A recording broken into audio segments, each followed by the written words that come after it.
This is my Nintendo Switch, and I'm going to use it for retro gaming. However, is this a better option? My name is Jesby, this is my tech department. Los geht.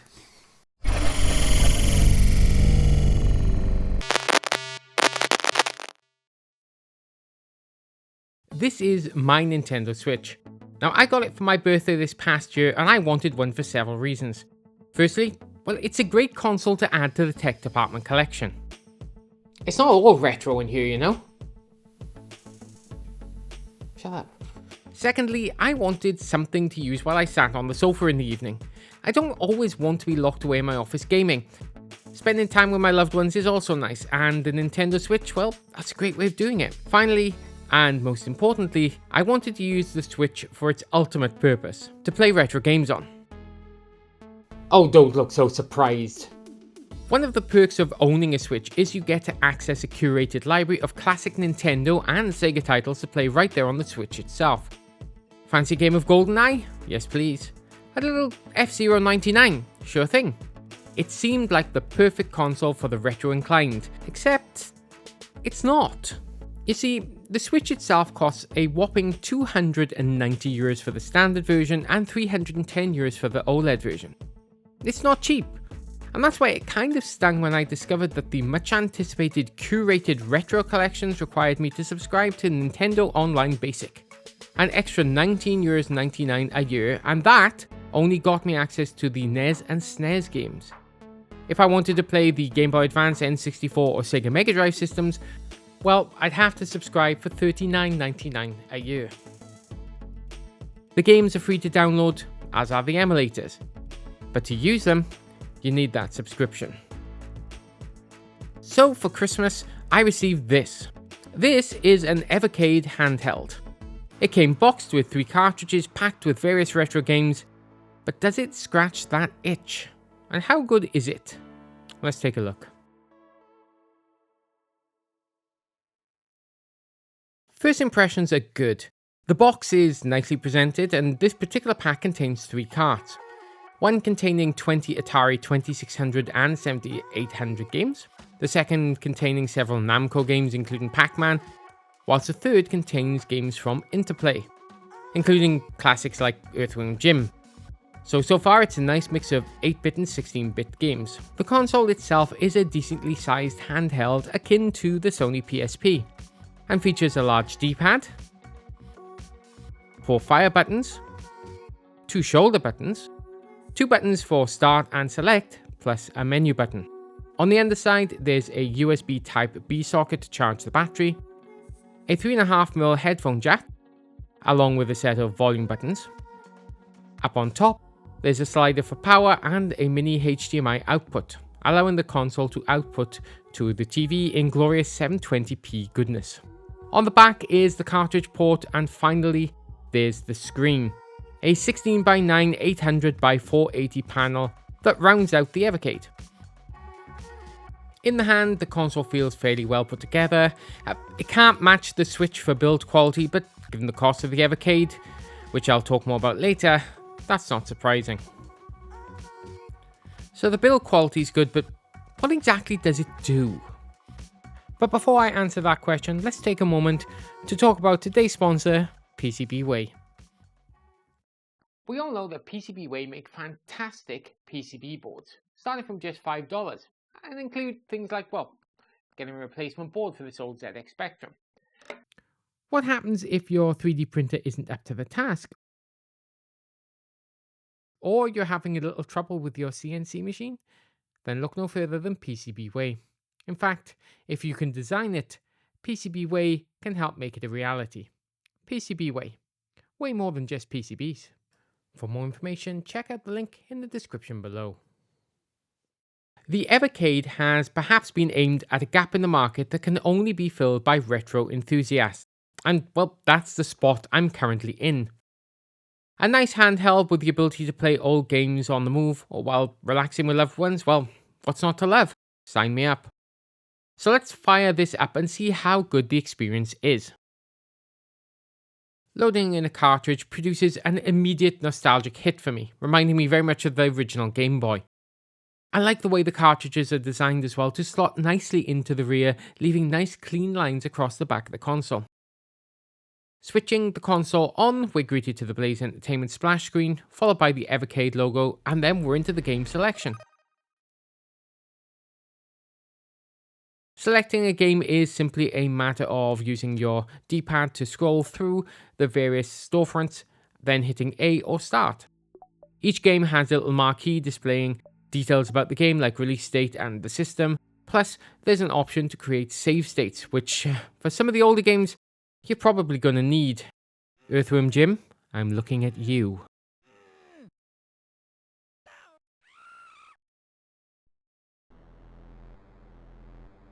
Once a chosen game has loaded, the emulation system takes over and, well, it's a pretty painless affair after that, honestly. Each system runs fairly well, although I did notice a few issues with Yars Return, a 2005 sequel for the Atari 2600 that seems to have a few graphical glitches during play. Now, whether this is down to the emulation or the game itself, I don't know. I haven't got any experience of it outside of the use on the Evercade, so if you do know, let me know in the comments below. So we've seen how it works, but what's it like to actually use? Well, firstly, the Evercade has been constantly updated since its release. Currently, it's at its final firmware release of version 3, which adds a ton of new features not found when the console was new. For example, scan lines are now an option. And whilst I'm not a fan of scan lines, it's nice to have those for people who do like them.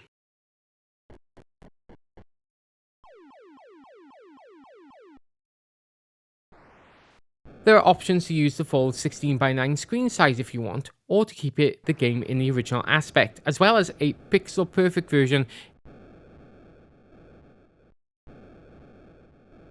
There are other options as well for sound levels and screen brightness, but in general, the thing I really like about the handheld is that it's delightfully uncluttered by endless features. Playing games with the system is generally a nice experience. The D-pad is responsive and sturdy, the buttons nicely tactile. The Evercade feels like a well put together piece of kit, and it's not as heavy as the Switch. Now, in fairness, nor should it be. But for my liking, it's actually perfectly weighted. Where I do find it lacking is the screen. By itself, the screen is pretty bright and offers a good resolution to play at. But there's a lot of bleeding from the backlight at the sides, regardless of the backlight level.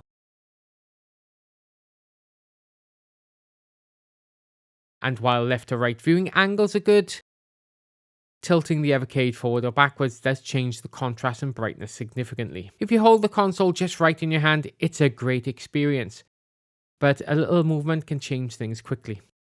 Battery life is also okay, but not great. The maximum battery life as advertised is around 4 hours, but in practice it's probably more like 3. This is fine, and when traveling I always have access to a USB charger so I can keep the battery topped up as I play. But compared to other handhelds like the Switch, the battery life is okay at best.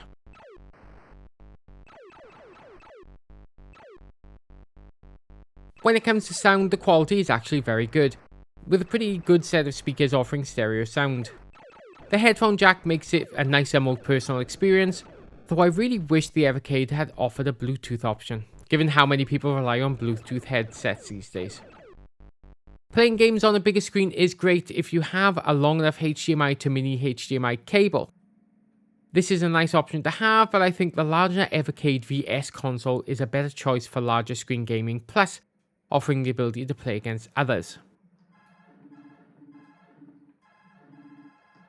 But what about the games, I hear you cry, and well, that's fair enough. Every games console in the end succeeds or fails on the strength of the games on offer. It's here that the Evercade really shines. Like the Nintendo Switch, the key here is a selection of curated titles for us to play. And like the Switch, however, at least when it comes to retro content, you can go and buy a new cartridge off the shelf and, well, that's it. You own the games, you don't need to pay an annual subscription to keep playing them. And what a selection of cartridges there are. From the C64 and Amiga all the way through to the Atari and Intellivision, there's probably a system there that's emulated just for you.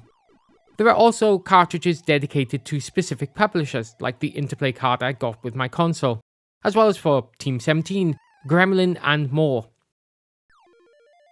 There are cartridges dedicated to great indie titles and a few system exclusives if you can track them down. Also, the thing I really love is that there are still new cartridges being produced. For example, Duke Nukem was recently thawed out from his slumber, arriving on the Evercade with his original games split over 2 cartridges. What's not to love? So how do you sum up the Evercade Handheld? Well, it's well made, offers a wide range of curated games for every taste, and with cartridge prices of around €20, well, how can you not love it? It was exactly what I'm looking for in terms of a retro handheld. It's not perfect, and with an original price of just €59 for the console itself, nor should it be. The screen was my biggest letdown, but the newer Evercade EXP addresses this with a new IPS panel for better performance.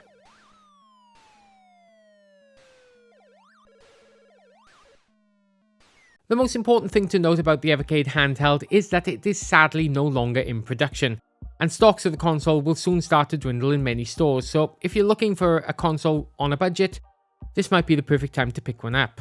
The pack I have with the 3 cartridges can still be found online if you're lucky, but prices are rising.